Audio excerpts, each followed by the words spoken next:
এই ভিখারি, এই নে কম্বল। ধন্যবাদ বেটা। শ্রিয়া, উনি আমাকে ব্যাটা ডাকলো। আরে ইয়ার, এই ভিখারি তোমাকে ব্যাটা ডাকতে যাবে কেন? শোনো, ওনার কণ্ঠটা আমার বাবার মতো। আমি মাস্ক পরে ওনার কাছে যাচ্ছি, তুমি আমার নাম ধরে ডাকবে না। শ্রেয়া, আমার সঙ্গে আসো। আঙ্কেল, আপনি এই ঠান্ডার মধ্যে রাস্তায় বসে আছেন কি জন্য? আপনার ফ্যামিলিতে কেউ নাই? বাবা, কষ্টের কথা কি আর বলবো।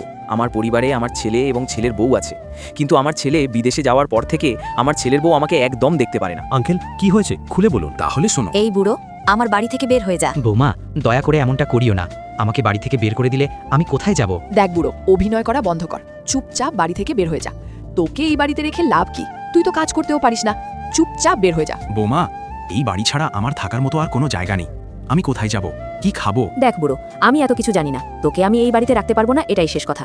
সুজয় তার বাবার মুখে এই কথাগুলো শুনে তার ওয়াইফ রাধিকার সাথে যা করলো তা দেখলে তোমরা সকলে অবাক হয়ে যাবে। আল্লাহর এই সুন্দর নামটি দেখে যে ভিডিওতে লাইক করে চ্যানেলটি সাবস্ক্রাইব করে দিবে। হে আল্লাহ, তুমি তাদেরকে হজ করো, তো বিজ্ঞান করো। বাবা, আজকে যদি আমার ছেলে সুজয় আমার কাছে থাকতো, তাহলে ওই মেয়ে কখনো আমাকে বাড়ি থেকে বের করে দিতে পারতো না। বাবা, আমি এসে গেছি। বাবা, সুজয় তুই এসেছিস? হ্যাঁ বাবা, তোমার ছেলে সুজয় এসে গেছে। এখন আমরা বাসায় গিয়ে রাধিকার অবস্থা খারাপ করব।